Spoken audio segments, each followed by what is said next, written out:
የሶስት ወር ጽንስ ማለት የሶስት ሳምንት ነው ያልኩህ። ያለኔ ጉዳይ አይደለም እንዴ ሉላ፣ ምንድን እየሰራሽ ያለሽው ነገር? ገና ለገና ልጅ ወዳለው ስላልኩሽ የምሬ ነው የሚመስልሽ? ምን እያልክ ነው ሞገስ? ይኸውልሽ ሰሚኛለሽ፣ ስለምትይው ጽንስ ምንም የማውቅልሽ ነገር የለም። ለፍቅር በተኛ ለጸባ ረግዘቻለሁ። እባክህ ሞገስ እያስጨነከኝ ነው። ለነገሩ አንቺ የምታደርጊ እኔ ነኝ ቀለበት አድርጌ ሚስት እንድትጫወች ያደረኩሽ። እባክህ ሞገስ አቁም። ለማንኛውም የኔና አንቺ ፍቅር እዚህ ጋር ያበቃል። ስለምትይው ጽንስ ደግሞ ምንም ነገር የማውቅልሽ ነገር የለም። ምንም ነገር አላውቅልሽም። ከዚህ በኋላ መንገዳችን ለየቀን ነው። እሺ እባክህ ሞገስ። ቆይ ምንድነው እሱ የሆንከው? ቆይ ምን እያልክ ነው? ድርሽ እንደማትነግራኛለች። ስለዚህ በቃ ይቅርታ እንባባል።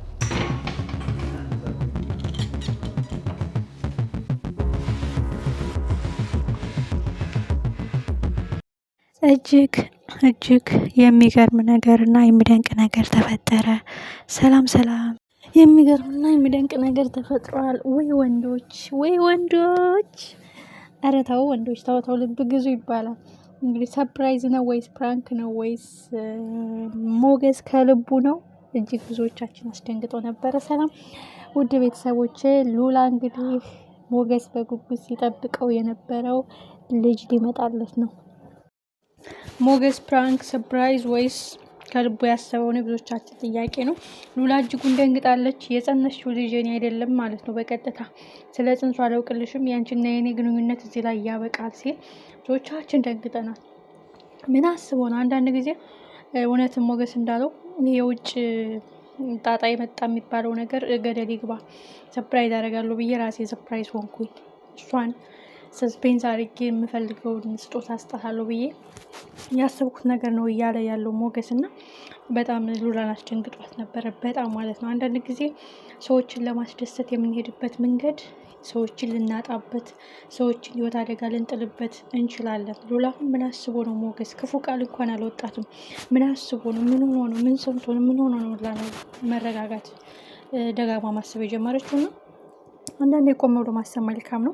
ሌላው ማህሌት ናት። ማህሌት እንግዲህ ሞገስ መድብልን ይሄን መልካም ደግ ሰው ነው ወይኔ ስረብሸውና ስበጠብጠው የኖርኩት፣ ሰላሙን ሳሳጣው ኑሮውን ሳምሰው የከረብኩት እንዴት አስተዋይ ነው። እኔም ከፈጣሪ ጋር እንድታረቅ ያስቀየምኳቸውን ሰዎች ይቅር እንድል የፍቅር ትርጉሙ እንዲገባኝ፣ የይቅርታ መልካምነት፣ የይቅርታ ውጤቱ ትርፉ እንዲገባኝ፣ መልካም ስራ ምን አይነት ዋጋው የነጠረ እንደሆነ እንዲገባኝ ያደረገኝ መድብል።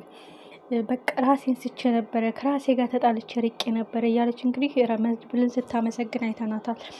እና አሁን ችግሩ ወደ ብሩክ ቤት መታለች። እሱም ይቅርታዋን ጠይቃ ነው። መድብል ከዚህ በላይ ያደርግላታል። ለማህሌት መግደል ቢፈልግ ድሮ ነበር የሚገላት። አስተምሯት መልካም ሰው እንድትሆን እያረጋት ነው። እና ከዚህ ብዙ እንማራለን። እሷን መስክራለታለች ለመድብል። እንዲህ አይገባውም ነበረ። ህይወቱን ያከበድኩበት፣ ፈተና ያበዛውበት፣ እሾህ የሰገሰብኩበት እኔ ነኝ። ይህ ሰውዬ መልካምነቱ አሁን የገባኝ አይደለም። ለራሱ እኔ መልካም ሰው እንደሆን ከክፋት ምንም እንደማይገኝ እንዲገባኝ አድርጎኛል ብላ እንደተማረች አይተናታል። ሌላው ጀግናው መድብል ካሌ ሞሲሳ ጠበቃውን ዳይሬክት ሊግደለው ከማለት ሀሳብ አስቀይሶ እንግዲህ የጊዜ መርዘማ እንዲሰጥቶታል። በዛም አለ በዚህ ጠበቃው መገደሉ አይቀርም፣ ግን ከዚህ ከተማ ሽሽ ብሎ ከካሌብ እንዲርቅ ሊያደርገው ነው ማለት ነው። እጅግ የሚገርም ነገር ነው። ድል ለመድብል፣ ድል ለጀግናው መድብል፣ ድል ለሞገስ እያለ ነው። የሉላና የሞገስ ፍቅርስ መጨረሻው ምንድን ነው? በስተ መጨረሻስ ምንድን ነው የሚወስኑት? በጣም የሚገርም ታሪክ ነው። ቅድስት ማህሌት መልሳ ወደ ህይወታችን ባትገባ፣ ህይወታችን መልሳ ባትመጣብን መልካም ነው። ይቅርታዋን ይቅር ለእግዚአብሔር ብለናታል። ይቅር ብለን ነው ደጋግማ የወጋችን። አሁንስ ምን ማስተማመኛ አለን ያለው ብሩክ። እንግዲህ ማህሌት እንደተቀየረች ያው የተወሰነ ፍንጮች እያየንባት ነው። በዚሁ ያዝልቅላት። ክፉ ሰዎች ኪሳራቸው ሲበዛ መልካምነት ትርፍ እንዳለው፣ መልካምነት ከወርቅ የነጠረ ዋጋቸው ይገባቸዋል ማለት ነው። ሌላው የሚገርመው ነገር መርዞ ደላላ እና የጥቁር አዝሙዷ የኤፍራታ ሁኔታ ነው። እንግዲህ መርዞ ደላላው እና ኤፍራታ ወርቁን ውጣለች ወይም ወርቁን ጠጥተሸዋል ብሎ እንግዲህ ሲጨነቅ ወርቁን ወደዚህ ሲላት የነበረችው እሷ ሰርፕራይዝ ከማድረጉ በፊት እሷ ራሱ ሰርፕራይዝ አድርጋ ወርቁን ሳያየው ደብቃበት እና አስቀምጠው ነበረ። ስለዚህ አሁን ኤፍራታ እና መርዞ ደላላው ተጣልተዋል ማለት ነው። የዚህስ መጨረሻ ምንድን ነው? በጣም የሚገርምና የሚደንቅ ታሪክ ተፈጥሯል።